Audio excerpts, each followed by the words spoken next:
Good evening everyone. कैसे हैं आप सभी?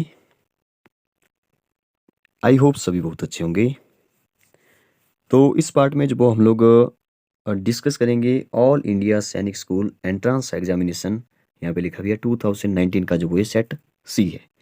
तो इसको जब हम लोग इस वीडियो में अच्छा पूरा तो डिस्कस नहीं कर पाएंगे, लेकिन कोशिश करेंगे मैथ्स के जो वो ज़्यादा से ज़्यादा क्वेश्चन डिस्कस करने की, क्योंकि सबसे पहले जो वो देखिए यहाँ पे मैथ्स है, फिर जीके है, फिर जो वो लैंग्वेज से रिलेटेड जो वो पूछा गया है।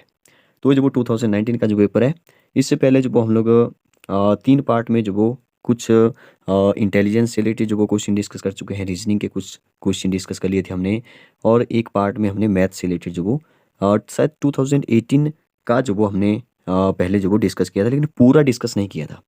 अब मैं सोच रहा हूँ कि 2019 का जो ये पेपर है, उसको जो वो एक सीक्वेंस में, कंटिन्यूटी में पूरा जो वो पेपर जो वो डिस्कस करें। सबसे पहले मैथ्स आएगा, फिर जीके आएगा, फिर लैंग्वेज से रिलेटेड जो वो आएगा। तो इसमें हम लोग जो वो सिर्फ एक क्वेश्चन ही नहीं, बल्कि जो वो क्वेश्चन से रिलेटेड जो वो और भी जो वो क्या क्या पूछा जा सकता है, डिटेल में डिस्कस करेंगे, ताकि आपकी जो वो प्रैक्टिस जो वो अच्छे से हो जाए। आपने जो वो क्या करना है कि एक क्वेश्चन जो वो जैसे पूछा गया है, तो उससे रिलेटेड जो वो सोचना है कि और जो वो क्या पूछा जा सकता है। जैसे मैं आगे बताऊंगा कि आपको जो वो एक क्वेश्चन से जो वो कैसे जो वो 2-3 क्वेश्चन जो वो और जो वो फॉर्म करने हैं खुद दिमाग में। तो उनकी जो वो फिर आपने प्रैक्टिस करनी है। तो कुछ इस तरह से जो वो हम लोग चलेंगे। तो आप क्या करिए कि वीडियो को जो पूरा देखिए एक तो, और कोशिश करिए साथ साथ में जो वो खुद जो वो कैलकुलेशन करने की, वीडियो को देख लीजिए, साथ साथ में जो वो आप कैलकुलेशन करते रहिए कि कैसे कैसे हम लोग जो वो कर रहे हैं। क्योंकि अब ऐसा नहीं है कि इसमें जो वो आपका जो सिलेबस है, आपने जो 5th क्लास तक, ये 6th क्लास के लिए है, ठीक है, 5th क्लास तक के जो स्टूडेंट है जिन्होंने इस बार जो वो सैनिक स्कूल का एग्ज़ाम देना है, तो उन्होंने जो वो इतनी सारी चीज़ें, इतनी सारी रीजनिंग हो गई, लैंग्वेज से रिलेटेड हो गया, इतना मैथ्स जो वो थोड़ा सा नेक्स्ट लेवल का जो वो इसमें होता है, ठीक है, तो वो आपने नहीं पढ़ा होता स्कूलों में। लेकिन जो वो आपने जो प्रैक्टिस करनी है, अभी आपके पास टाइम है, प्रैक्टिस करेंगे तो आप जो वो ज़रूर जो वो सक्सेस होंगे। तो ज़्यादा विलंब ना करते हुए स्टार्ट करते हैं। सबसे पहले तो यहाँ पे कुछ इंस्ट्रक्शन है, देखिए अंक लिखा है 250 और टाइम लिखा है 2.5। कुछ इंस्ट्रक्शन जो वो यहाँ पे लिखी हुई है। सबसे पहले सेक्शन ए में जो वो मैथमेटिक्स है, तो डिस्कस करेंगे, काफ़ी अच्छे अच्छे क्वेश्चन है। फर्स्ट क्वेश्चन देखिए, फर्स्ट क्वेश्चन है कि if a square of a number, देखिए ये जो वो हिंदी इंग्लिश दोनों में है, बाइलिंगुअल है, ठीक है। तो अगर आप इंग्लिश मीडियम है या हिंदी मीडियम है, दोनों ही जो आप इस वीडियो को देखिए, आपको जो वो समझ आएगा बिल्कुल। If a square of a number is added to the square of 28, the result is 1808। ये बोल रहा है व्हाट इज द नंबर।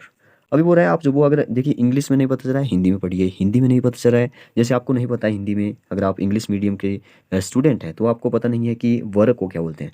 आप इंग्लिश में देखिए, वर्ग को बोलते हैं स्क्वायर, ठीक है। तो अब जो वो आप हिंदी में पढ़ लीजिए इसको, कि एक संख्या के वर्ग में 28 का वर्ग जोड़ने पे, मतलब कि उसका जो स्क्वायर है, उसका स्क्वायर जोड़ने पे उसका जो वो आंसर सम जो वो कितना आता है, 1808 आता है। तो उसने बोला वो संख्या क्या होगी। सीधा सा क्वेश्चन है, आपको मैंने जो वो पिछले पार्ट में भी बताया था कि अगर आपने एग्जाम देना है, अगर आप अच्छे से जो वो तैयारी करना चाहते हैं, ठीक है, सीरियसली, तो जो वो आप कम से कम 30 तक जो वो स्क्वायर लर्न करके जाइए, ठीक है। अभी लर्न करेंगे तो पूरी लाइफ में जो वो आपको लर्न रहेंगे। जैसे क्या होता है कि जैसे टेबल भी जो वो आपको अगर अभी लर्न हो गए, ठीक है, 6-7 क्लासेस तक जो वो लर्न हो गए, या 10th तक मैक्सिमम, अगर आपको 20 तक लर्न हो गए तो हो जाएंगे, नहीं नहीं तो आगे उनको जो वो लर्न करना बड़ा मुश्किल हो जाता है। तो इसलिए जो वो अभी से जो वो स्क्वायर टेबल हो गए, कम से कम टेबल जो वो 25 तक लर्न कर लीजिए। और स्क्वायर जो वो 30 तक अभी, बाकी स्क्वायर तो आप जैसे जैसे बड़े होते जाएंगे, वैसे वैसे आप जो वो अगर एग्ज़ाम की तैयारी, कम्पिटेटिव एग्ज़ाम की तैयारी करें, तो 50 तक जो वो लर्न कर लीजिए। लेकिन अभी जो वो फिलहाल के लिए आप 30 तक लर्न करें। अब देखिए यहाँ पे जो वो 30 तक जो वो स्क्वायर कैसे, कहाँ पे काम आ रहा है, देखिए इसने बोला कि if a square of a number, अब वो नंबर नहीं बताया, उसका स्क्वायर में जो वो 28 का स्क्वायर ऐड करने पर जो वो हमारा आंसर ये आता है, उसने वो नंबर पूछ लिया। अगर हमें पता है कि 28 का स्क्वायर क्या होता है, वैसे तो आप मल्टीप्लाई भी कर सकते हैं, 28 का स्क्वायर जो वो कितना होता है, 784 होता है। तो 784, ठीक है। तो 784 हो गया, आपको सभी पता हो, जैसे 29 का जो वो 841 होता है, 27 का 729 होता है, 26 का 676 होता है, 25 का तो आपको पता होगा 625 होता है। तो 784 जो वो 28 का जो वो स्क्वायर हो गया। अब देखिए इसने बोला कि इसमें जो वो किसी और नंबर का स्क्वायर जोड़ने पे जो वो क्या आंसर आता है, 1808 आता है। तो मैं क्या करूँगा, अगर मैं 18 08 में से इस नंबर को माइनस कर देता हूँ, 1808 से मैं अगर 784 जो वो माइनस कर देता हूँ, तो वो नंबर तो नहीं निकलेगा लेकिन उसका स्क्वायर निकल जाएगा। फिर मैं उससे जो वो कौन सा नंबर है, किसका वो स्क्वायर है, वो जो वो मैं निकाल सकता हूँ बड़े आराम से। तो 1804 में से 784 माइनस करूँगा तो यहाँ पे आ जाएगा, 8 में से 4 माइनस हुआ 4 आ जाएगा। मैं कोई और कलर से लिखता हूँ, वाइट ठीक रहेगा मेरे ख्याल से। 4 यहाँ पे लिख दिया। अब देखिए 0 से तो नहीं हो सकता, तो 8 से यहाँ पे बोरो ले ली, 10 में से 8 माइनस हुआ 2, और यहाँ पे आ गया 7 बचा है, 7 में 7 0 आ जाएगा, और यहाँ पे 1 बचा है, 1024। अब आपको जो वो एकदम से दिमाग में आना चाहिए कि 1084 जो वो 1024 जो वो किसका स्क्वायर होता है। तो ये जो स्क्वायर होता है वो जो वो किसका होता है, 32 का होता है। किसका होता है, 32 का जो वो स्क्वायर होता है। तो यहाँ पे जो वो हमारे क्वेश्चन का आंसर निकल चुका है, 32 इज द आंसर। ठीक है, क्योंकि वही नंबर पूछा था। देखिए यहाँ पे जो 1024 नहीं पूछा था, ये पूछा था कि हमने जो वो यहाँ पे स्क्वायर निकाली है माइनस करके, तो 32 का स्क्वायर होता है 1024, तो इसलिए जो वो हमारा आंसर हो जाएगा 32। देखिए यहाँ पे जो वो 2 स्क्वायर काम आए आपके, अगर लर्न है आपको तो। वैसे मैंने बोला 30 तक, लेकिन यहाँ पे 32 का भी है, कोई प्रॉब्लम नहीं है। अगर आप 30 तक या 40 तक कर सकते हैं, 50 तक कर सकते हैं, तब तो बहुत अच्छी बात होगी। तो 28 का जो वो क्या होता है, 784 होता है। एक 32 का काम आया, क्योंकि वैसे तो आप कर सकते हैं, एक एक को चेक करेंगे तब टाइम लगेगा। तो 32 का स्क्वायर जो वो क्या होता है, इसको जो आप याद ही रख लीजिए, 32 का क्या होता है, 1024 होता है। ठीक है, अगर 66 का अगर आपको नहीं पता है तो इसको भी बस वैसे तो मल्टीप्लाई करके हो जाएगा, लेकिन याद रख सकते हैं तो रख लो। 4356, 50 का तो 5 से 25, 500 हो गया, सॉरी 500 नहीं, 2500, और 16 का तो आपको पता ही होगा 256 होता है। तो हमारे क्वेश्चन का आंसर जो वो क्या हो जाएगा, 32 हो जाएगा। नेक्स्ट क्वेश्चन पे चलते हैं। इसने बोला इफ एरिया ऑफ रेक्टेंगल, एक क्वेश्चन आपने बहुत बार प्रैक्टिस किया होगा कि अगर रेक्टेंगुलर गार्डन है और 5 मीटर जो उसकी ब्रेड्थ है और उसका एरिया जो वो 300 स्क्वायर मीटर है, तो यहाँ पे दिख रहा है इसका आंसर। 5 को मैं किसके साथ मल्टीप्लाई करूँ कि वो जो वो 300 बन जाए। ठीक है, तो 5 6 होता है 30, तो 60 इज द आंसर। लेकिन इसको समझिए पहले, और भी क्वेश्चन जो पूछे जा सकते हैं। और ये जो फर्स्ट क्वेश्चन है उससे रिलेटेड जो वो क्वेश्चन जो आपको मैंने बता दिया कि आपको जो वो स्क्वायर लर्न करना है।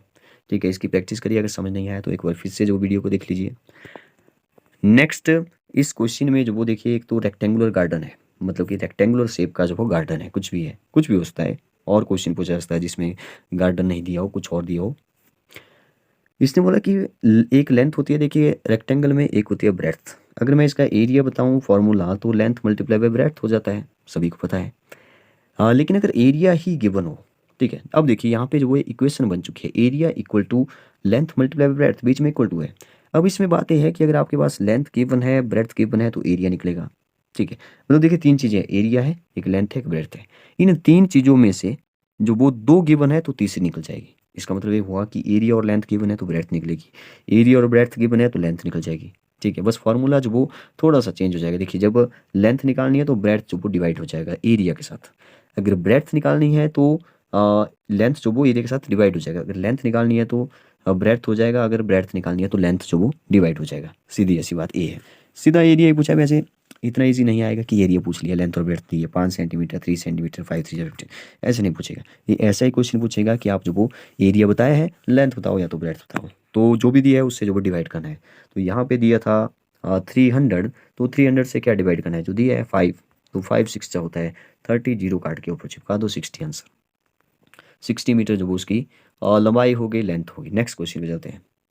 देखिए अब जो वो आपको कुछ क्वेश्चन ऐसे मिलेंगे जो कि आपने पहले नहीं पढ़े होंगे, वो जो वो आप पहली बार देख रहे होंगे और आपके जो वो होश उड़ने वाले हैं। जैसे कि अगले वाला क्वेश्चन है, अगर आप किसी और कम्पिटिटिव एग्जाम की तैयारी कर रहे हैं, तो ये जो अभी हम एक और दो तीन क्वेश्चन जो वो आगे डिस्कस करेंगे, ये जो वो आपके जैसे कोई एंट्रेंस एग्जाम हो गया, ठीक है, बड़े बच्चों की बात कर रहा हूँ मैं, जैसे 9th वाले भी जो वो इस क्वेश्चन को देख सकते हैं। ठीक है, क्योंकि अगर आपका बेस क्लियर नहीं है तो जो वो आप आगे क्वेश्चन सॉल्व नहीं कर पाएंगे।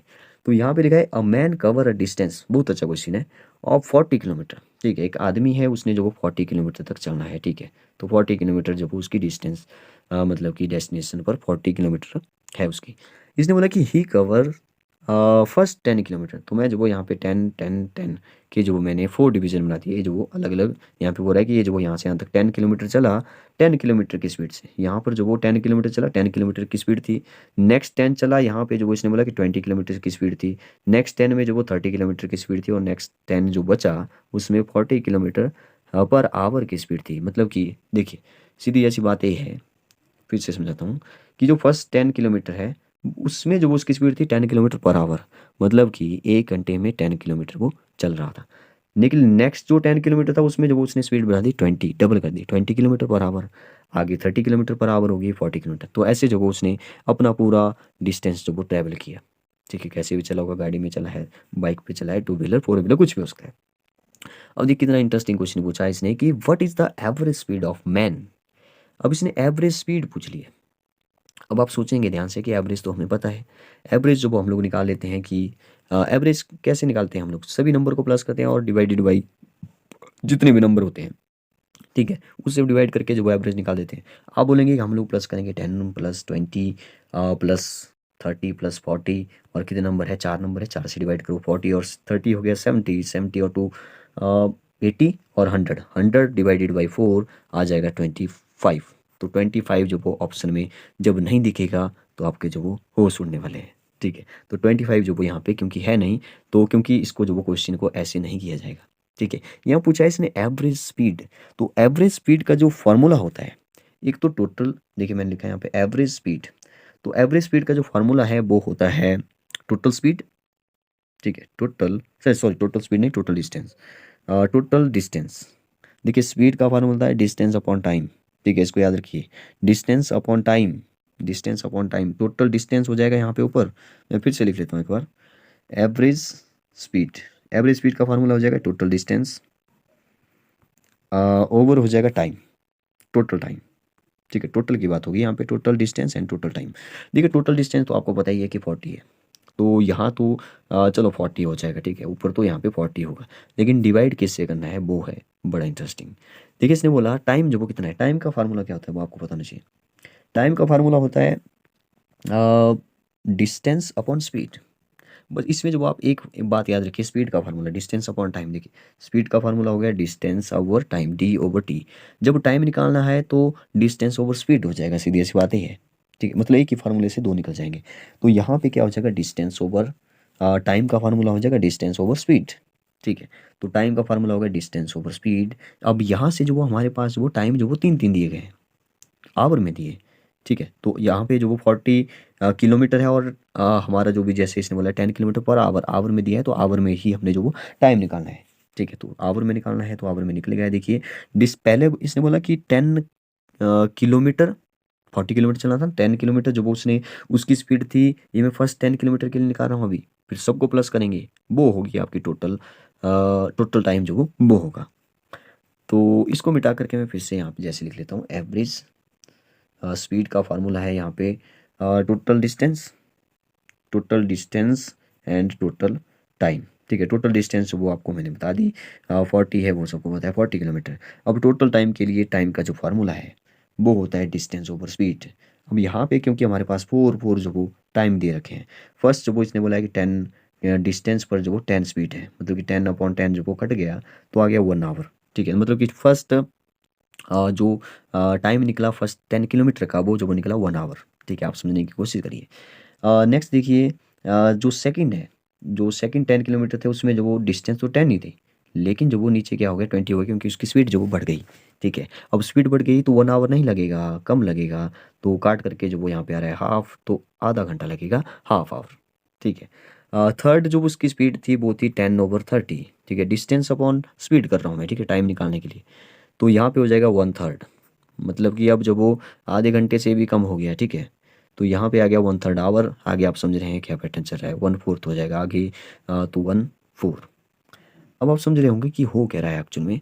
पहले जब 1, तो उसमें प्लस करना पड़ेगा हमें हाफ, और 1/3 + 1/4। और इसके लिए जो वो आपको क्या करना पड़ेगा, इसके लिए आपको जो वो अच्छा यहाँ पे जो वो पीछे लिखा हुआ दिखाई दे रहा है, मैं एक बार व्हाइट बोर्ड पे जो आपको बताता हूँ, आपको जो वो काफ़ी वहाँ पे जो वो समझ आएगा।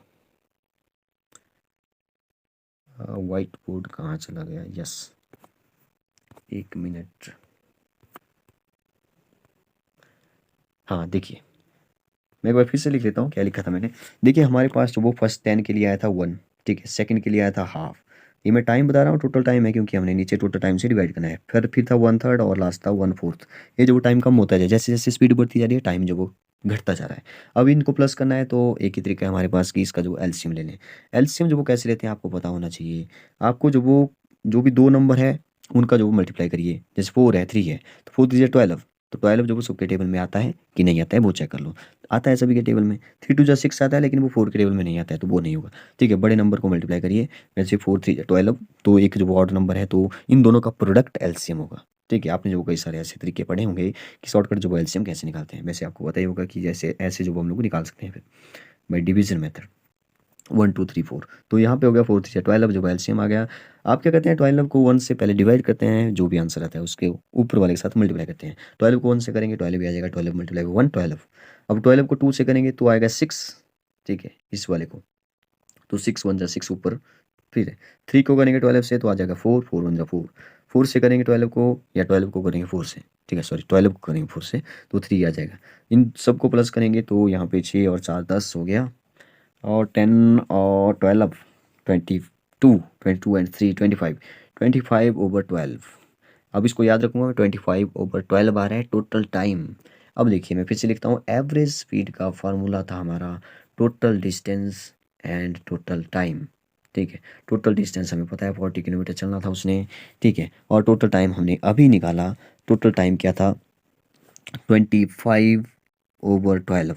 अब ए जो वो किस फॉर्म में आ चुका है, ए आ चुका है ऐसे A/B अपॉन में C/D। ठीक है, तो इसको जब हम लोग कैसे सॉल्व करते हैं आपको पता है पहले से ही कि A/B मल्टीप्लाई करेंगे, ये जो नीचे वाला है ना इसका ये फ्रैक्शन जो वो रेसिप्रोकल हो जाएगा इसका, D/C हो जाएगा। C/D था, यहाँ पे देखिए C/D है, D/C हो जाएगा। तो कुछ इस तरह से इसको भी सॉल्व करिए। तो 40 है ऊपर, इसके नीचे 1 है। ठीक है, मल्टीप्लाई ये 25/12 है, हो जाएगा 12/25। तो इसको काट लीजिए, 5 से काट दिया मैंने, 5 5 जा 25 एंड 8 5 जा 40। तो 8 यहाँ पे आ गया। अब यहाँ पे बचा देखिए 8, मैं ब्लू से लिख रहा हूँ, यहाँ पे बचा 8, यहाँ पे बचा 12। 12 8 से होता है 96, और नीचे है 5, 96/5 जो वो हमारा आंसर आ जाएगा। लेकिन इसको जो वो आगे सॉल्व करते हैं, 96/5 का मतलब है 96/5 का मतलब है 96 डिवाइडेड बाई 5। तो 5 1 जा 5, यहाँ पे बचा 4 और आ गया 16। 16 आ गया, यस। तो 9 5 जो होता है 45, और यहाँ पे आएगा 1, और 1 का मतलब है 10। यहाँ पे आएगा डेसिमल, तो 5 2 जो होता है 10, 19.2 जो वो हमारा आंसर हो जाएगा, 19/2। तो आप जो वो यहाँ पे देख सकते हैं 19/2 कहाँ है, यस, बी जो वो हमारा आंसर हो जाएगा। B will be the right answer. Next question पे चलते हैं। नेक्स्ट क्वेश्चन है, हाँ ये भी एक अच्छा क्वेश्चन है। इसमें बोला है the average weight of 6 boys get increased by 5 kg if a boy with weight 20 kg is replaced by new boy. तो इसने बोला कि नए बॉय का जो वो वेट कितना है। आप हिंदी में पढ़िए, अगर आपको समझ नहीं आया है तो 6 लड़कों में से जो वो 6 लड़के हैं, ठीक है, आपको पता है 6 लड़कों का जो वो एवरेज कैसे निकालेंगे, सबको प्लस करेंगे 6 से डिवाइड करेंगे, बात यही है। ठीक है, तो यहाँ पे इसने बोला कि 6 लड़कों में से एक 20 किलोग्राम भार वाले लड़के को निकाल दिया। ठीक है, 20 किलोग्राम वाले को बाहर कर दिया, उसका वेट ज़्यादा हो गया मान लो। उसने बोला कि उसके स्थान पर एक नया लड़का लाया गया। अच्छा, मान लो इसका वेट जो वो कम था, ऐसे मान लेते हैं थोड़ी देर के लिए, मानने में किया जाता है। ठीक है, 20 kg जो वो बहुत कम था उसका वेट, हमें जो वो बहुत बड़े वेट वाला चाहिए था, 40 50 60 वाला। ठीक है, तो उसको बाहर निकाल दिया। इसने बोला कि उसके स्थान पर एक नए लड़के को रखा, और उसका जो औसत भार था वो 5 किलो बढ़ गया। अब देखिए, बड़े लड़के को रखा होगा, मोटा होगा थोड़ा सा, 5 किलो जो वो 5 किलो नहीं बढ़ा, बढ़ा। 5 का मतलब है यहाँ पे औसत बढ़ गया 5 किलो। ठीक है, औसत जो वो 5 किलो बढ़ गया, तो नए लड़के का भार जो वो निकालना था। काफ़ी इंटरेस्टिंग क्वेश्चन है। देखिए इस क्वेश्चन में सिंपली आपने क्या करना था, देखिए एक नए लड़के को जो वो उसने यहाँ पे इसके स्थान पर रखा। ठीक है, नए लड़के को रखा, उसका वेट निकालना है, तो उसको मान लेते हैं एक्स थोड़ी देर के लिए। ठीक है, उसको मान लिया मैंने एक्स, क्योंकि वो वैल्यू निकालनी है, तो एक्स मैंने मान लिया। Weight of new boy equal to x. अब देखिए नए बॉय का जो वेट है, अगर मैं उसमें से 20 माइनस कर दूं, क्योंकि 20 वाले को जो हमने बाहर निकाल दिया है। ठीक है, और अगर मैं जो वो क्योंकि ये 6 है, 6 लड़के थे टोटल, तो 6 जो वो यहाँ पे डिवाइड करूँ, तो इसने बोला था 5 किलो जो वो यहाँ पे वेट बढ़ जाता है। तो 5 किलो अगर वेट बढ़ गया क्योंकि एवरेज में था, तो 5 जो वो मैं यहाँ पे आगे इक्वेशन में आगे लिखूँगा। बस इस इक्वेशन को सॉल्व करना था। 6 यहाँ पे जाके जो कितना हो गया x माइनस 20, मैं यहाँ पे लिख रहा हूँ x, इसके अगले वाली इक्वेशन है, ठीक है। x माइनस 20, ये 6 जो वो 5 से मल्टीप्लाई हो गया, यहाँ पे हो गया 30। अगर x की वैल्यू निकाल दूँ तो ये 20 माइनस का है, ये दूसरी जाएगा तो प्लस का 20 हो जाएगा और आ जाएगा 50। तो 50 जो वो will be the right answer. तो 50 kg कहाँ पे है, सेकंड है, मतलब कि नए लड़के का जो भार था वो 50 kg था। इस क्वेश्चन को जो वो अगर आप ऐसे समझे तो ऐसे भी जो मेरे ख्याल से कर सकते हैं। देखिए 5 किलो जो वो औसत भार बढ़ा है, ध्यान दीजिए 5 किलो औसत भार बढ़ गया। 5 किलो औसत भार बढ़ने का मतलब है 6 लड़के हैं, ठीक है। औसत भार जो 5 किलो बढ़ गया मतलब 5 सभी का जो वो बढ़ गया, उसका वेट ज़्यादा था। तो 5 6 का होता है 30, ठीक है। तो एक 20 किलो भार वाले लड़के को निकाल दिया था, तो 20 और 20 जो ऐसे ही मतलब आइडिया लगा सकते थे कि 50 जो वो यहाँ पे आंसर आ जाएगा, ठीक है। तो ऐसे भी इसको जो वो देखा जा सकता है थोड़ा सा। और नेक्स्ट क्वेश्चन पे चलते हैं क्योंकि टाइम जो वो काफ़ी ज़्यादा हो चुका है मेरे ख्याल से। नेक्स्ट देखिए, अ टेबल वाज देखिए बाकी जितने क्वेश्चन जो वो अभी डिस्कस कर पाएंगे 25 मिनट्स की वीडियो में, बाकी जो वो हम लोग कल डिस्कस करेंगे। A table was purchased at Rs 1000 was sold at 800, ठीक है। सीधा सा पूछा है कि गेन या लॉस परसेंटेज निकालना है, लाभ या हानि परसेंटेज निकालना है। इसने बोला है कि एक टेबल है, 1000 रुपये में उसने खरीदा, 800 रुपये में उसने बेचा, तो उसको क्या हुआ होगा। आप देख रहे हैं उसको जो वो लॉस हुआ, क्योंकि 1000 रुपये में बेचा, 800 में बेचा, 200 रुपये का उसको लॉस हो गया, ठीक है। 200 रुपये की उसको हानि हुई। तो इसने बोला लाभ या हानि जो भी हुई है उसके परसेंटेज निकालो। दो तरीके हैं, दो तरीके नहीं, आपको लाभ भी पूछा जा सकता है, हानि भी पूछ सकते हैं। पहले लाभ परसेंटेज जो वो देखते हैं, गेन परसेंटेज। इसमें क्या करते हैं, लाभ जितना भी हुआ है उसको मल्टीप्लाई करते हैं 100 से, और आपने जितने में खरीदा है मतलब कॉस्ट प्राइस कितना था उसका, जो खरीदा आपने, क्रय मूल्य जिसको बोलते हैं हिंदी में, तो क्रय मूल्य जो वो डिवाइड करते हैं। बिल्कुल सेम हानि में भी बिल्कुल सेम करेंगे। हानि परसेंटेज निकालनी है तो हानि कितनी हुई वो, और मल्टीप्लाई 100, और जितने में खरीदा था वो होता है क्रय मूल्य, बेचा था वो भी क्रय मूल्य होता है, ठीक है। तो मैं यहाँ पे जो वो इस वाले पेन से लिख लेता हूँ, हानि जो वो कितनी हुई 200 हुई, तो 200 मैंने इसकी जगह लिख दिया। मल्टीप्लाई 100 है तो 100 मैंने यहाँ पे लिख दिया। कितने में खरीदा उसने, 1000 में खरीदा, तो 1000 मैंने नीचे लिख दिया। 2 जीरो से 2 जीरो कट गए, 1 जीरो से 1 जीरो कट गई, 20। ये जो 20 आया है परसेंटेज में आया, 20 परसेंटेज इज द आंसर। अब इसको चेक करना चाहते हैं तो आप निकालिए, 1000 का 20% जो वो 800 होना चाहिए। तो 1000 का 20%, 20% ऑफ 1000, 1000 मल्टीप्लाई बाई 20 अपॉन 100। तो जीरो से जीरो कैंसिल, जीरो से जीरो, तो यहाँ पे आ गया 100। तो 100 is the right answer. Sorry 100 नहीं, ये क्या कर दिया मैंने, जल्दबाजी में गलत कर गया मैं। 2 है यहाँ पे, ठीक है। 2 मल्टीप्लाई बाई 100, 200। तो 200 आ रहा है, मतलब बिल्कुल सही है। 200 जो वो उसको हानि हुई थी, ठीक है। सॉरी मैंने 800 बोल दिया गलती से, 200 आएगा जो कि उसको हानि हुई, जो कि उसको लॉस हुआ, वो आएगा यहाँ पे, ठीक है। तो 20 इज़ द राइट आंसर। मुझे लगता है कि बाकी क्वेश्चन हमें बाद में करने चाहिए। एक मिल्कमैन वाला क्वेश्चन बच गया, बहुत सारे क्वेश्चन है और काफ़ी इंटरेस्टिंग क्वेश्चन है, बहुत मज़ा आने वाला है। इसलिए जो वो देखिए, अगर आपको वीडियो में एक बार समझ आया तो एक बार फिर से बैक करके जो वो उसको देख सकते हैं, ठीक है। अगर आपको फास्ट लग रही है तो स्लो कर लीजिए, स्लो लग रही है तो फास्ट कर लीजिए। वैसे जो वो स्लो नहीं लग रही होगी, मैं जो वो फास्ट बोलता हूँ ज़्यादा, मुझे पता है, तो इसलिए जो आप इसको थोड़ा सा स्लो कर सकते हैं। यूट्यूब पे जो वो आपको ऑप्शन मिल जाएगा, आप जो उसकी स्पीड जो वो कम भी कर सकते हैं, ज़्यादा भी कर सकते हैं। और लास्ट में जो अगर आपको वीडियो अच्छी लगी हो तो एक लाइक जो वो ज़रूर करें। Okay, thank you, bye bye, good night.